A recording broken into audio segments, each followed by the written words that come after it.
and welcome to the Cottage Notebook podcast. I'm your host Nadia, and if you like your craft podcast with a little bit of gardening and creativity on the side, then this podcast is for you. Coming up on today's show, the wonderful Karie Westermann joins me to chat about her latest book, This Thing of Paper. So grab your knitting, make that cuppa, and grab some time for you.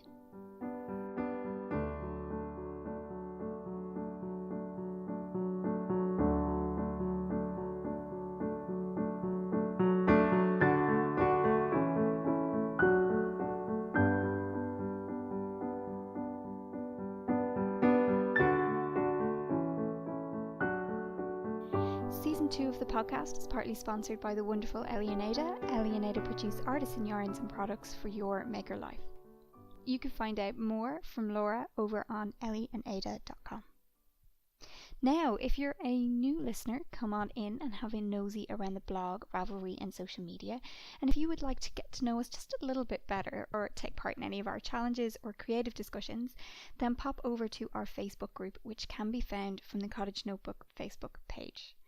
For returning listeners, it's lovely to have you all back again, joining in with the show. Have you finished that shawl? Have you blocked those socks? If you have, then remember to pop over to the Ravelry or our Facebook groups to share them so that you can inspire others to try that yarn you love so much or pattern that you just have to cast on right away. And if you do have time and you like the show, I would love it if you could pop over to iTunes and leave a review so that you can help this podcast reach even more craft-loving people like yourselves. And if you like it, then please share the podcast episode on whatever social media you use and let us know what you think.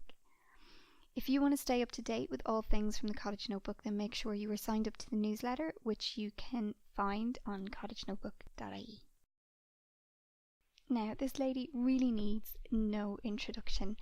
Karie is a joy both online and in person. If you have ever managed to meet her to take one of her workshops, she is just full of expert knowledge, and I was absolutely thrilled when she decided to come on the show to talk about her latest book, This Thing of Paper. In my opinion, this is one of the most impressive publications of its kind. When I opened the book initially, I was blown away by the beautiful graphic design accompanying all of those clever designs that Karie has put together. There is really nothing that I can say, so why not sit back, drink your cuppa, and knit along and listen to the journey of This Thing of Paper in Karie's own words. Good morning, Karie, and welcome to the show. How are you? I'm fine, thank you. I'm absolutely fine. It's a bit cold here in Glasgow where I live today, but it's okay. I'm snuggled up with wool, so it's all good. So you have decided to come onto the show to chat about your wonderful book, This Thing of Paper, and I've been keeping up with your book launches on Twitter and Instagram. How are they going? Well, I'm almost done now. I think by the time this goes out, everything will be done and dusted. But it's been very hectic over the last month and a half, I would say. It's been very, very overwhelming. In a good way, but still very overwhelming. It's been busy. It has been. And just in case there are some listeners out there who may not have met you before, can you tell us a little about you yourself and how you got into knitwear design? I'm Karie Westermann, and I am originally from a small Scandinavian country called Denmark, but I live in Scotland now with my partner. And I am a knitting designer. I teach. I write about knitting. I've done a lot of things in the industry, basically. I think the only thing I've not done is dye yarn or have a yarn line, anything like that. I've worked for a yarn company, I've tag edited, I copy edit, I mentor, and I occasionally help magazines sort out what's going into the magazines. So I wear a lot of hats, really. And now I've got a book, as you do. So yeah. And this is not your first collection. You've had collections at Midnight and Doggerland before. My first big collection was called Doggerland. It's from a Lost Landscape, which is kind of like the first volume in what I perceive to be a trilogy, with Doggerland, This Thing of Paper, and something that's sort of going on at the back of my head.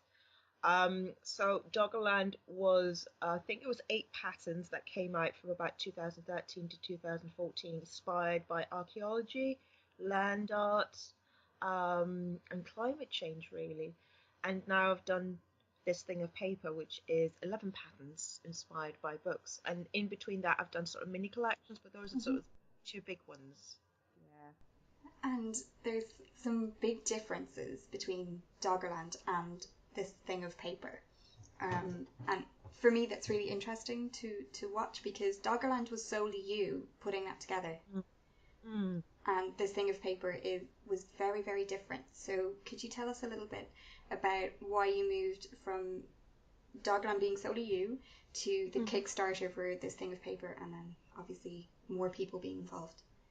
Well, what happened was I was at the podcast lounge at Edinburgh Yarn Festival. I think it must have been about 2014 or 2015. I think it was 2015.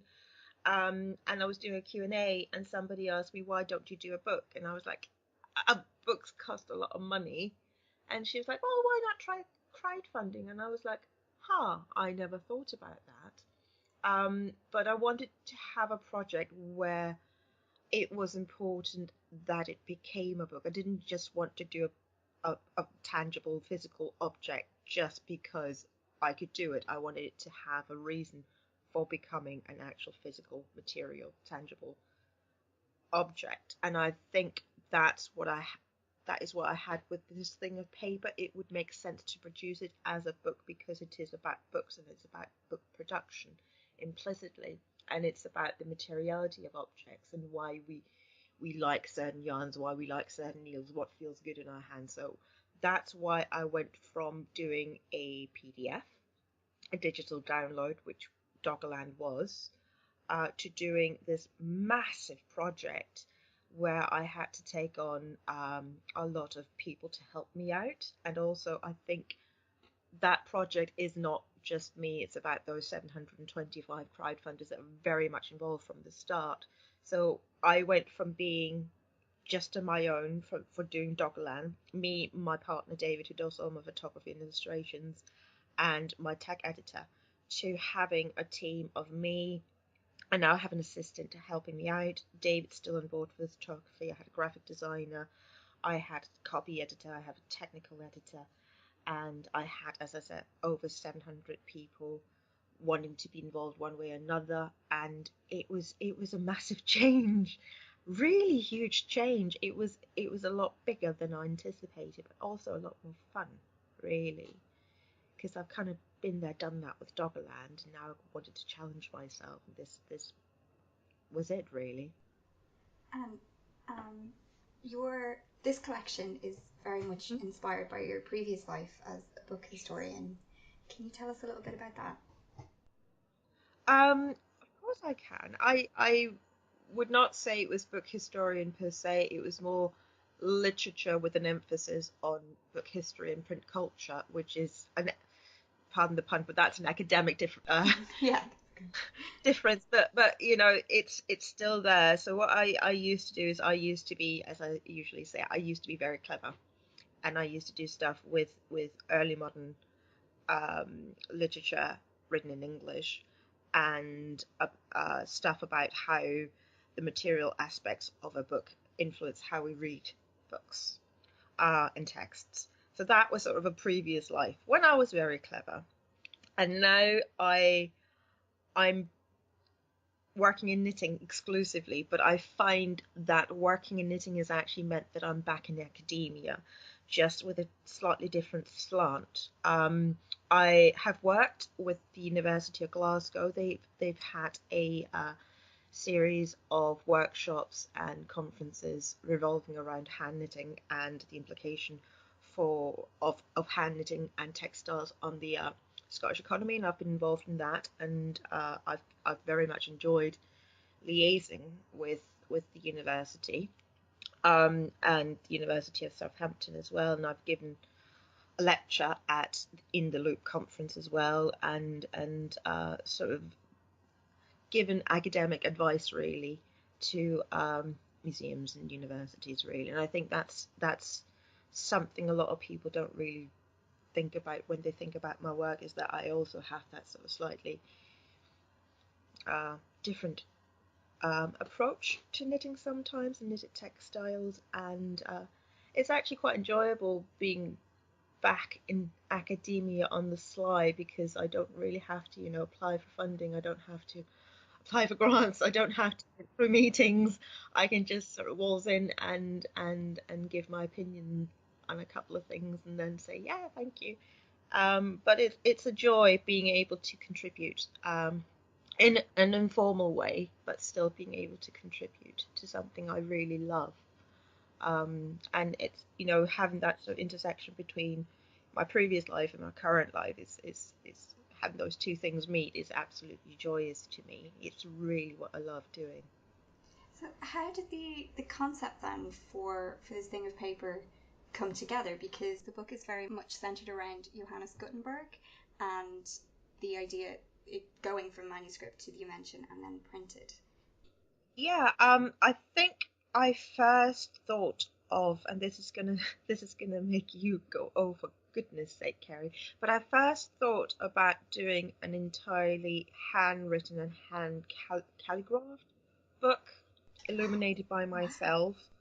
I know, I know. And then I thought, oh, it's going to be really difficult to tech edit if I have to handwrite all my edits into that sort of whole thing. But my idea, first of all, when I first thought about the book, was to do it as an actual manuscript and produce it myself and scan it in somehow and produce it like that.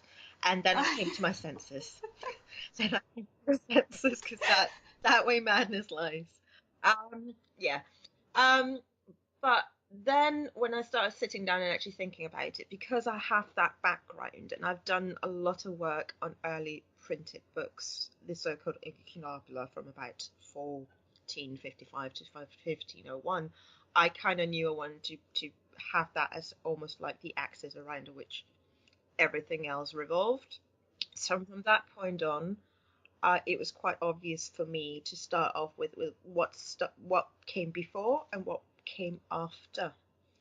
And then I sat down to sort of really analyze what those three distinct periods would mean in terms of design vocabulary. Because I approach this as a knitting designer more than as a book historian, because that is my role nowadays. So I thought manuscript, well, that's vellum, that's color, that's illuminations, illuminated letters, all those gorgeous things. And then you have printed books, which have no hands involved in making them apart from the people operating the printing presses. And then you have, you have paper and you have ink there. So I knew that had to have a different kind of feel than the manuscript one. And then what about the invention part of it?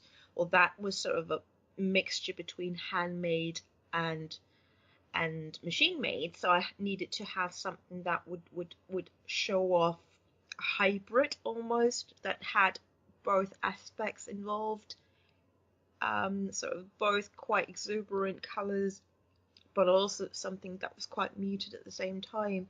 And that's pretty much where I started. And then I started doing primary research in archives and in museums and libraries, and then I sat down to work out the color palette and the very defined design vocabulary for each section, but I also needed to make sure that it worked across. And yeah, I've done a lot of work. I don't know necessarily if that is visible on the finished page, but it was important for me to have those things sorted out before I started working on specific designs, really. And that took a lot of time, but I kind of knew that already because I did that with Dogland as well, having to work through these things. And then the design aspect of it is actually almost the quickest part, which I think surprises a lot of people when I say that. But because I've spent a lot of time sort of lining up everything, it becomes quite easy to start designing when I get to that stage. Did the essays come first and then the designs came from them, or was that kind of a concurrent thing? It was kind of a concurrent thing. I think when I design, I always tend to have a story that I want to tell. I think I'm very much about the storytelling, so I would always have a story I wanted to tell. And that meant I knew exactly what I wanted to design. For example, I had the woodcut shawl, which is in the printed section, which came together when I was in Germany at the Gutenberg Museum doing research down there, and I was looking at how they made woodcuts in the 15th century and the 16th century, and I kind of knew I wanted to do something with woodcuts because it was really interesting to see how they assembled it. A woodcut would be assembled. And so I started thinking about, well, what do we assemble when we knit? And a hap shawl was the first thing that popped into my head. So that kind of came from there, because we start hap shawls where, you start with one stitch, you work out, and then you pick up stitches and you work your way out in the different directions, and then you work perpendicular to what you just did. So it's sort of like a process in different directions, which reminded me of woodcuts. So I had that story. I knew I wanted to design a hap shawl. And then from there on end, I kind of also knew what I would be writing about. The essays, I wrote the essays after I designed everything, but they kind of were at the back of my head throughout the entire process, if that makes sense. For me, there are some really standout pieces within the book, and in Scriptorium, you have this beautiful storytelling piece, and the bit that actually brought tears to my eyes is the piece where you were telling about the grandmother, and how your grandmother actually, wasn't it? And how she told a story through her knitting. And the bit that frightened me the most was there was a sentence about the loss of 40 years almost instantly. Yeah. While I was writing this book, things happened in the world and in my personal life that I had to write into the book. And the story about my gran was one of them, because she had a stroke and fell very, very ill. And I thought I'd lost her. But she's still with us, thankfully. But I saw this very strong woman suddenly become very frail, and she'd lost so much, but she still remembered how to knit. And that was such a powerful moment for me. I mean, I live in a different country to most of my family. So I saw this video that my mum had shot of my gran picking up needles and starting to knit, and it just completely, destroyed me, because I understood the value of knitting and having that memory of how to work stitches, and how important it is to have knitting as a storytelling tool for us. And I always think about places I've been when I wear something, places I've been whilst I've been knitting it. Like, I remember knitting that sleeve while I was on a train, or, oh God, that yarn I bought while I was out with my aunt somewhere. There's so many things embedded in our knitting. And I wanted to write about that. And then when the thing with my gran happened, it was obvious to me that had to be part of the essay as well, because to see her going from being very frail to actually just picking up knitting and remembering how to do that, and it being such a significant part of her life, it was really quite something. It's a really, really powerful piece, and I'm actually going to read you my favorite quote from your book. And I've been reading an awful lot of short stories and stuff recently for reference for something else that I'm doing. And I got to this passage, and it goes, "Books are dangerous. They make us imagine worlds beyond our own mundane experiences. They make us see the world as others see it. Books carry hope and promise." Yeah. To me, that was really, really powerful. How did... because that is from Salter. So how did that essay come together? Sorry, I pronounced that wrong, didn't I? No, it's Salter. Salter. That was one of the surprising essays for me, because for me, writing is very much discovering as I write what it is that I'm actually trying to say. I think most writers would say that. But Salter started out being quite a dry essay about a manuscript that you can find in the British Library. And as I said, a lot of things have happened in the world over the last year and a half, and I found myself as a woman and somebody not living in my original country of birth, I found myself questioning whether I had a voice and whether I had the right to speak up in public. And I was looking at this manuscript um, commissioned by a very powerful man, and it's very interesting when you look at it. It's very beautiful, and it depicts sort of peasant life in the Middle Ages, which is quite rare, and it's quite quirky. You see people with drop spindles and dogs chasing birds, and then when you look closer at it, it's actually about this knight who'd commissioned this book, telling his people to stay in their place and not speak up. Don't upset the cart. Don't upset anything, because things can go terribly wrong for them if they try to do that, and it will be their fault. And that really resonated with me. And I started thinking about how, as you say, books are dangerous because they make us see things from other people's point of view, and they make us question things. So that came together, and I found myself having written what I've realised is quite an angry essay, actually, but also quite a defiant essay.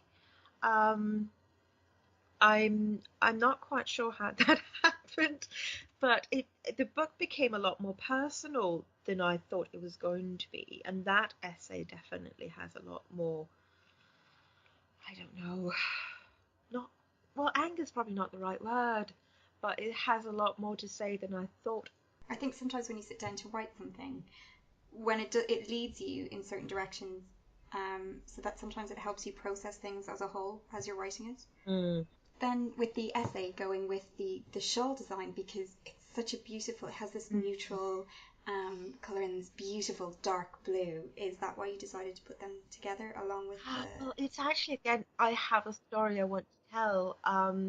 The shawl, if you turn it at sort of a 90-degree angle, it's actually an illuminated letter. It's a giant C.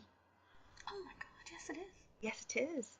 And it's sort of a reminder that you can be the author of your own life. That you can actually walk around wearing something that reminds you that you have the right to speak up, that you have the right to say no, that nobody can tell you to stay in your place. And it's sort of a little secret, really, between you and your shawl, because it's not it's not a pussy hat. It's not shouting about its intent, but it's sort of there to remind you that you can do stuff, that you can write, that you have a voice, that you have that you shouldn't listen to people telling you to just be quiet. It's really beautiful. The other thing that I really have to ask about, because I started laughing and I went, I have to ask the story behind this. You got the chance to work with a replica 15th century printing press that had originally been built for Stephen Fry programme on the BBC. Yes. Tell us everything. Possibly the best day of my life. It was actually Glasgow University had an exhibition on early modern printed books 2 years ago, possibly, which was very fortuitous because that was sort of coinciding with the first couple of months of research for me, and it was always, I knew a lot of the things that they had in the exhibition already because of my background, but what they also had was the chance to print on a replica 15th century printing press built for Stephen Fry. He did a programme on BBC4 called the Gutenberg Revolution, possibly, or the Age of Gutenberg. It's on YouTube somewhere. It's very good. I didn't think I was going to like it, but it's actually very good. And the people who built the printing press for him was actually giving a talk and giving us the chance to both cast our own type and also try printing on the press. And it was a lot of fun. I never thought I was going to be able to do anything like that. And I learned so much, including how noisy it is and how many hands were actually necessary to print a page. And I think because we're so used to thinking of printing as something that's really quick and efficient, I mean, yes, it was still quicker and more efficient than a scribe doing, a handwritten manuscript, but it was so loud. It was so slow. It took forever just to print one page, and they had so many different, stages you had to go through just to get that one page. And my arms hurt at the end of the day. And the incredible thing was they don't actually know what the exact printing presses looked like at the time, because that was a closely guarded secret. Um, there weren't that many printers around in the late 15th century, so they all guarded their printing presses, and nobody actually really knew what they looked like. So they had to reconstruct the printing press from woodcuts they'd found, and some of the woodcuts had obviously, just been making stuff up because they didn't actually work when you tried it out. And also they knew that the early printing presses were actually built from wine presses, so that they had to experiment a lot, and they weren't quite sure if they'd reached, a point where they could say this is what it looked like, but it was quite a good guess. And it was a lot of fun. A lot of fun, even though, walking around with molten metal in my hand is, slightly terrifying, having to cast a type and go, oh my god, I'm going to kill myself. But it was fun. It was fun. I am so jealous. I really, really am. That would have been a fun day for me as well. When you're reading your book, there are some very prevalent things that you touch on. And one of those things is the imperfect handmade things can be far more meaningful than we think. Yes. And obviously that's something that you feel very strongly about. Can you kind of describe more about that? Well, as I said, I teach a lot. I travel across Europe teaching. I'm going to be in Dublin next year teaching. We should probably mention that at some stage. But I meet a lot of people, and I see so many amazing hand knits. I mean, I am floored really by what people make. And I've noticed that when I meet people and say, "Oh my God, that is an amazing jumper," they will invariably raise their arm and show me something in the armpit that's not quite right. Or they will show me something about, a stitch that's out of place. Instead of just saying, "Thank you, I love making it." You know, I think maybe it's a crafter thing. Maybe it's a female thing where we've been taught to not, go, "Thank you, yes, it's amazing." But it's really bothering me actually, because there's so many amazing knitters out there doing amazing, creative, fantastic things, and why do I always have to hear about the imperfections? Because if we wanted perfection, we would have somebody, operating a machine, churning things out that would be completely identical. But here we have something that's personal and made by ourselves, or made by people who love us enough to make something for us. And we should celebrate that rather than be down on ourselves for not being machines, because we're human beings. Unique little design features, I think. Yes, yes. That's what makes them special. Special and also unique to us, and just going, yes, I'm living and breathing, and I was really stressed this day, so I forgot to do a yarn over, but that's okay because I fudged. I don't need to know about, the fudging. Just go, yeah, because as a knitter, I understand, and non-knitters don't care, to be honest. They don't care. They just go, oh, that's a pretty colour. And yeah, they don't see it as a finished piece. yeah, yeah. um, It is one of my hobby horses. I'm quite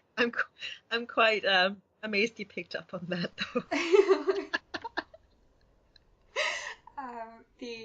I have to say I really loved reading the essays, and I loved the designs in the book, but the essays for some reason really spoke to me, and I think it could have been the time in the morning when I actually read the book, because I got to read all of the essays one after another in complete silence, which is a luxury for me. Can I ask you, it's a horrible question, Mm-hmm. but do you have a favourite pattern in the book, or one that means the most to you? I do actually. It's a bit like picking a favorite child, I suppose. But my personal favorite is Marginalia Jumper, which is possibly the least showy of all the designs. It's it's a raglan jumper knitted in sort of a parchment colour with brown ribbing and a slip stitch pattern. And it's my absolute favourite. And it's because of the process I went through whilst designing it and the thoughts and ideas behind designing it, and also because it's just such a wearable jumper. Um, and I'm quite obsessed with the idea of an everyday wardrobe, making things I will actually wear day in and day out instead of making stuff that I will only wear for special occasions. And I think the Marginalia jumper is really one that I will keep wearing day in and day out. But yeah, it is my favourite, and I think every time I say this, people are surprised because it's the least showy. It's the one that's least in your face in the book. It's quite a quiet design, but I absolutely love it. I have to agree, and that's one of the personal things for me is having a handmade wardrobe that I can incorporate into my everyday life. Mm-hmm. Designs that are going to fit, they're going to be comfortable to wear, they're kind of flattering, and they complement my other clothes, so that they're not necessarily my handmade wardrobe, they're just part of my wardrobe. For me, also just the process I went through, because one of the things I've spent a lot of time on and written very, very much about in my past life is the idea of something called a paratext, which are elements in a book that make a text into a book. So things like footnotes or pagination or title pages or dust jackets or even just typography or the blurb at the back. All these elements there, and I've been really obsessed with the notion of a paratext for many, many, many years. And I've been exploring it in various media. And here I started thinking about, well, what is the paratext of a knitted object, specifically a jumper? And I started thinking about ribbing. Could I make an entire jumper that would just be ripped? And I thought I could, but everybody would hate me and nobody would want to knit. And then I started thinking about, well, also the paratext, the idea of a jumper. Well, a jumper has a body, it has two sleeves, it has an opening for the head. You can poke your hand through the sleeves so that you're gonna, all these things. So could I design something that would be wearable but still playing with the idea of what a jumper is? Could I do something with three sleeves? Why would I want to do that? That's not wearable. So in the end, I started thinking about the actual thing. It's called, i.e. marginalia, which are when owners write their own commentary in the margins of a text, which is a beautiful thing, actually. A lot of people don't like writing in books. I love seeing previous owners' comments and stuff. Anyway, so I started thinking about, well, could I do something that plays around with the idea of having a text, a page, which would be the entirety of the jumper, and then just having little tiny drops of ink writing in the margin, so around the wrists and around the lower part of the body. That is where you'll find these little slips stitches done in a slightly darker ink coloured yarn. And that's just why I love it, because there is a story there, but I really am the only one who knows about it. I did write about it somewhere else, I think on my blog. There is thought behind why it's so simple. It is because it is genuinely about the margins and writing the margins. It's really funny that you say that story, because one of my notes from reading the book was how, as an overall piece, how beautifully it's put together between the red, the why you chose red as your headings, and then the illuminated letters at the beginning of each kind of section, and then also your typography and the graphic design on all of the layers of the page. They're actually notes that I had made when I was reading it, because it as a piece is beautiful. It's a beautiful work of art. I cannot take credit for that, though. I did work with the graphic designer on that. It's beautiful. I was incredibly, incredibly lucky. I cannot emphasize enough how lucky I was. I worked with a gentleman called Jules Acle, who usually does visual branding and layout for, I think, Cambridge University Press and Lord's Cricket Ground and Wimbledon and very, very, high profile places. Eton College, I think he does as well. And I found his work and I emailed him saying, I know you're out of my league. I know, but here's my project and I love your work. If you're not interested in working with me, do you have anybody else you could point me to? And Jules emailed me back within 30 minutes going, I'm in. Which is, amazing. And he was such a professional. He is the single most expensive part of having produced this book, even including the printing. But I think he really elevated it and he understood everything I wanted. I mean, I talked to him about the concept of rubrication, i.e. red lettering, and I talked to him about ligatures. I talked to him about there's a little hand throughout the entire book, which is called a manicure, which you would find in early modern books, and that was actually him putting that in.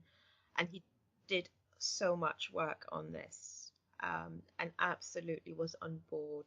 And he has no idea about knitting whatsoever. And he was absolutely fantastic, and he really understood the idea and the concept. And sometimes I had to talk him down from a ledge because he really wanted to, go, oh, we could do this and we could do that. And I'm going, no, we have to finish the book, Jules. We can't keep tinkering. But he was such an important part of making the book. And I will say this over and over again, but this book was really a team effort. It was not just me alone. It was a real team effort. And Jules's work is absolutely stunning. I cried the first time I saw the finished book because I could not imagine what he really made a difference. It's funny that you touch on that because one of my questions was, how did it feel to have that finished book for the first time in your hands? That proof and copy that only you can see. I actually did a little video because I thought I'm gonna have to preserve, keep this memory forever and ever and ever. So I did a little video, and I just hear myself going, "Oh my god, oh my gosh, oh word, oh my." It was really strange. And because I've been working on this for so long, just having it in my hand felt so surreal. And it was so beautiful. I thought because I'd been working on this project for so long that I would end up hating it because it's been every day for hours and hours and hours, every single day of my life for the past 18 months, if not longer. And I thought, once it's here, I'm just going to go, I'm so over this. I'm done. But actually, I absolutely love it. I think it's a beautiful book and I'm proud of it. And I can't believe I made it. And I don't hate it, which is a big thing for me to say. So yeah, because I think we're always our own worst critic and we tend to see the flaws, but I actually quite like it. What was the toughest point for you producing this book? I think it was I've learned so much from doing this book. I've learned that I can definitely pull a book together. I can write and have the creative vision for a book. That's not a problem. I can write patterns. I can write essays. I did not enjoy the project management aspect of it. I did not enjoy having to manage people. And I'm never doing another book ever again. But if I did, I would not do the project management myself because I really found that tough. Having to chase people over and over again, printers going off on holiday for 2 weeks, Kickstarter customer support not answering me for 3 weeks, me having to keep chasing, being stuck, not being able to move on because somebody not replied from customer service to give me access to various databases. That really just did my head in. And I think most creatives would agree with that, the actual practical aspects of producing a book is really where you just want to scream sometimes, because it's so dependent upon other people in a way that, when you're doing a collection as a PDF, you're not really dependent upon all that many other people. But it was a project like this, which is so huge and so big. And I don't think people realize just how many pieces of the puzzle need to be placed before you can move on to the next bit. That's really frustrating. I've learned a lot. And I've learned that I don't want to spend 3 weeks chasing somebody to open up a database. Yeah, I can imagine. I realise we've been talking for a while. We haven't actually talked about the yarn. How's that possible? I know. How did you I guess locate all of the yarn for the designs you had in your head? Because you do talk a little bit about scriptorium and the travel knitter Tanami, and then Blacker Yarns also it features in your book. So how did you decide on which ones? That was actually fairly straightforward, because I had a colour palette that I needed to have available to me. So I've been working with Blacker Yarns before, and when we started talking about the project, they were on board straight away, which was such an amazing thing to have. It was a real gift, really, to have that. And they've been so supportive throughout the entire process. I cannot thank them enough. And they have this beautiful range of yarns that kind of did everything I needed them to be able to do. So you'd have yarns that would have an extensive color range, so I could do color work. They had yarns that would be really good basic work yarns, like the Untitled Jumper cardigan, which is yellow with cables. That was knitted in their classic DK, which is a fantastic work party yarn. The problem was really just choosing the colors rather than anything else. And we talked a lot about something like the Marginalia Jumper, yet again, fluidity of the yarn that I use there, the Lioness, which is part wool, part linen. It has a real fluidity to it, which kind of resembles what I want to be present in the design itself. And it also had those two colours there. And then I had 3 yarn dyers. I had Dye Ninja, Ripples Craft, and Travel Knitter. And I've worked with Helen of Rebelscroft before, and I've met Sheila of Dye Ninja several times, and I knew their colour ranges, and I'd been lusting over Travel Knitters Tanami for years and years and years. And it was really lovely to work with them, because all 3 just understood where I was coming from. It was about getting very strong, gorgeous, rich, jewel-like colours. And nowadays, at the moment, there's a trend for hand dyers not to do that. So it was, they tend to do speckles and neon and all of that. So it was really trying to find dyers that understood what I was trying to do. And all 3 of them just understood straight away. And they've been really supportive. And with Larissa Travel Knitter, the shawl that's on the front cover, the replication, very important to me to get the right red. And not many dyers do red, and there's a reason for that. It's really difficult to do a good red, and Larissa really does signature red colours. It's her thing. She does reds, and she does them so well. She does other colours too, but she does really, really good reds. So I was down in London for work, and I sort of said, Larissa, I need to talk to you. Can I see your reds in real life? And it was just, and she was like, are you sure you don't want? And I was like, no, I'm not touching mustard yellow.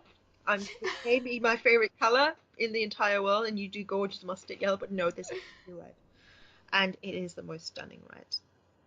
And obviously that calls back to Jules's graphic design as well. He was really inspired by all the colors that I used throughout the entire book as well, and the photography as well. My partner is to blame for that. It's stunning. It's really stunning. It's I'm gonna have the hardest time in the world choosing which images to share. They're just, it all works so well. We shot the location in a library in rural Perthshire in Scotland. It's the oldest lending library in Scotland, dating back to 1680, I think. And it's in the middle of a field, and nobody really knows it's there. And you just walk in, and they go, "Yeah, you can just walk in and take down, 15th century books if you like. Just sit down and read." And it's an amazing place. And again, it's been really strange with this project here. Every time I've spoken to somebody, they were like, "Yeah, I want to be on board." There's never been anybody who's gone sort of go, "No." Everybody's been so happy and willing and opening their doors or taking on a job. And in a Peffery Library, as it's called, we're like that as well. They were just like, "Yes, come, shoot. Come, do photography. We love this idea."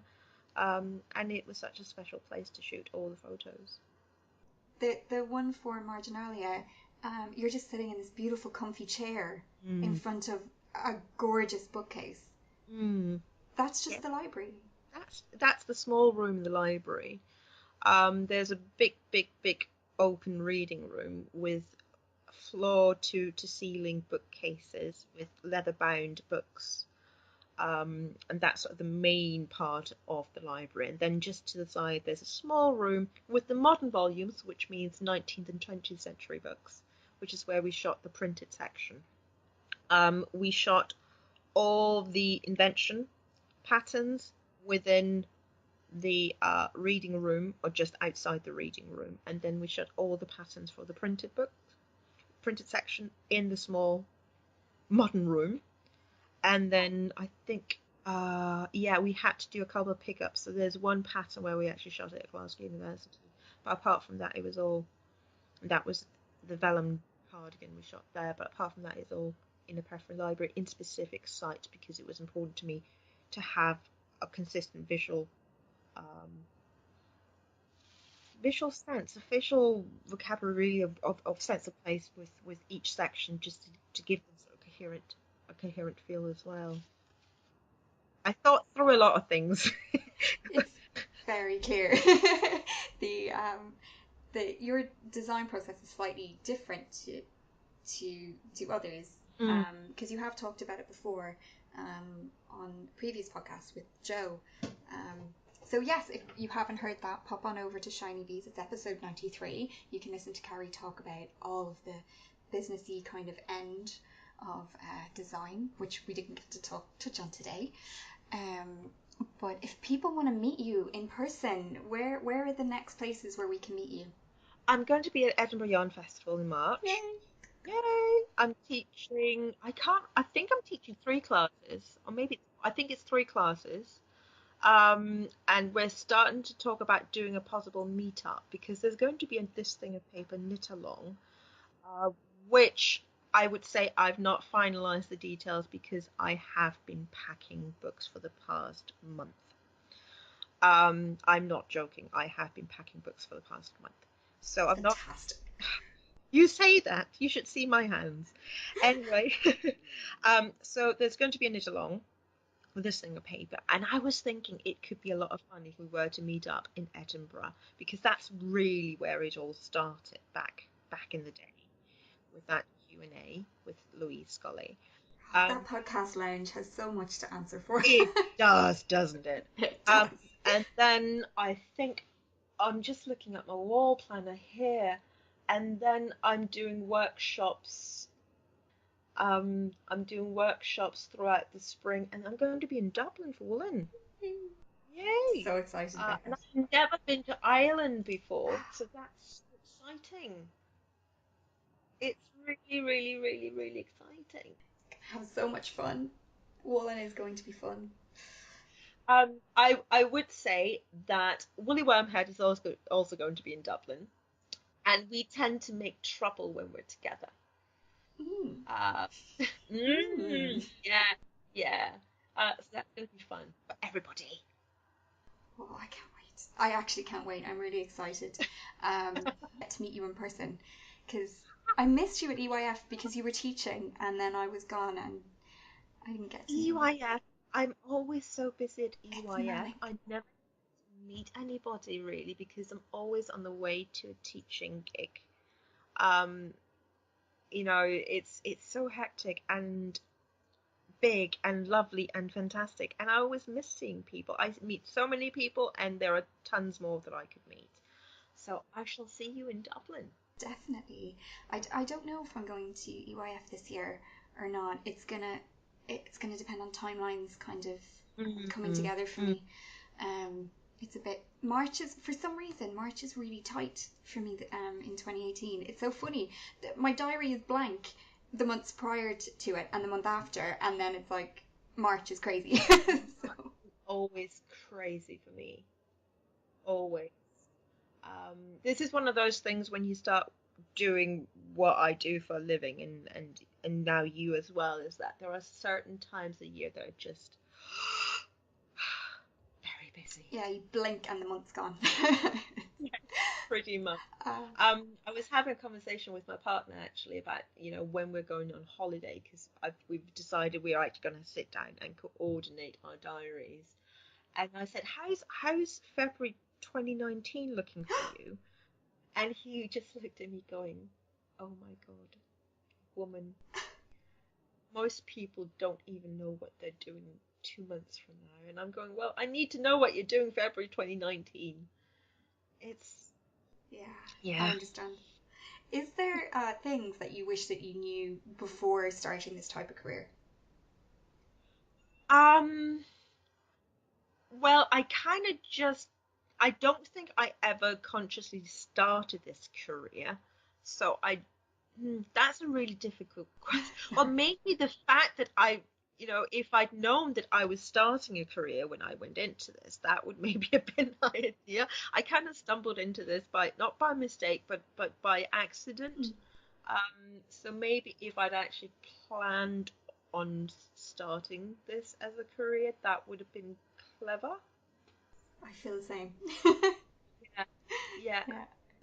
Um, Yeah, I don't know anybody who actually planned on doing this as their thing.